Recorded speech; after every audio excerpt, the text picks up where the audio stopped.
So the other day I thought about video ideas when I was hit in the face with an idea. How about I review a game? But that genre of videos have been done since the dawn of time. So how do I, somebody with less than 100 subscribers, do it in a unique way? And then I was hit in the face again by another idea. What if I do it, but in a very short video format? Maybe like 10-15 minutes. And I just call it Basic Reviews. Get what I'm doing? So, welcome to Basic Reviews. My name is Basic, if you get what I mean with this, and today we're going to be reviewing a game. I will not state that game yet. You probably saw it in the thumbnail and the title. But how is this going to work? Well, I'm going to rate this game out of 3 basic ideas. Well, categories, if anything. Gameplay. How does the game play and how does the game feel? The second being lore. What is the story of the game and does it make sense? And the third and final category being fun. How fun is the game to play? With each category, the game can score up to 5 points, 5 being the best, 0 being the worst, which will all tally up to 15 points. Obviously, 15 being the best, and the lower the score is, the worse. So now, I think it's time to figure out what game was I going to review. I mean, come on. There's so many games out there, and I've played so many games. How do I review a game? And then I was hit in the face once again by another idea. What if I review one of my favorite games of all time? Dark Souls 1, baby. Yep, that's what we're doing here. We're going to be reviewing Dark Souls 1 in a basic way. So, without further ado, let's get into it.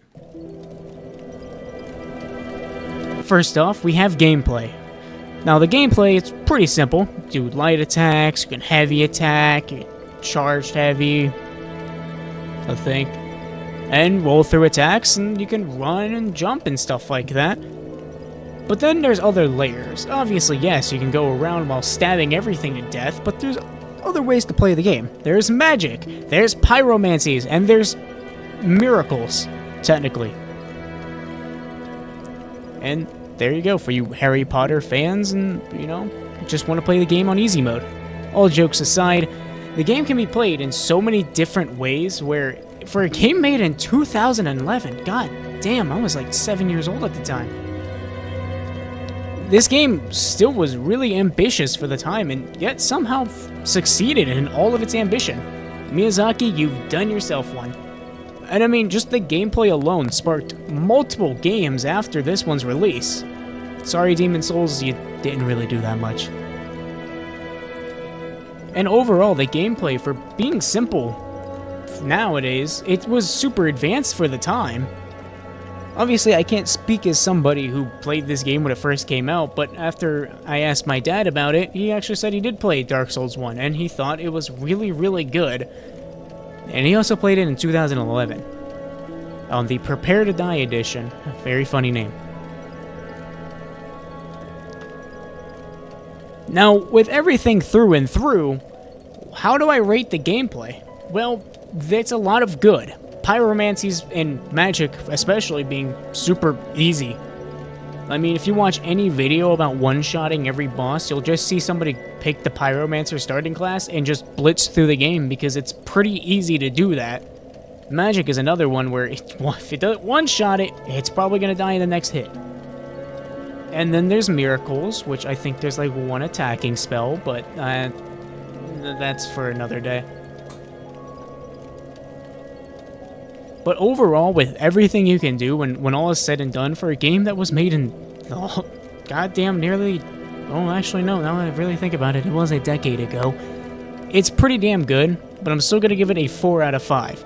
The reason why? Well, it's pretty simple nowadays. There were a few things in the game that may not have made the cut, like the ability to drink, or aka heal, while moving, and you could only roll in 4 directions. And that's about it. But otherwise, the gameplay is solid. There's not really anything else to talk about. Besides hitboxes. Now for the lore. Oh man. There's so much lore here, MatPat would be drooling. Alright, so how do I go through this in a basic way. I've got it. Do take this with a grain of salt. There are literal hours of videos you can watch going over this entire game's lore. And I'm going to do it in a fraction of the time. So, here we go. You are the chosen undead, woken by this guy. He's dead now. Anyways, you take some Sunny D off of him, and, well, now you gotta go ring these 2 bells of awakening. And boom, once you're done, you go into Sen's Funhouse, aka Sen's Fortress. You beat the thing, guy, giant iron golem, I guess. And boom, now you're in Anor Londo, a beautiful gold city. And then, the next thing you know, you can beat the equivalent of Marge Simpson and Homer Simpson. And upon defeating those 2, you find... What was I talking about again? Fun fact, if you throw something at her or somehow hit those, you find out that, oh no, the city is not golden and it is not beautiful. It is instead as depressing as a 13-year-old.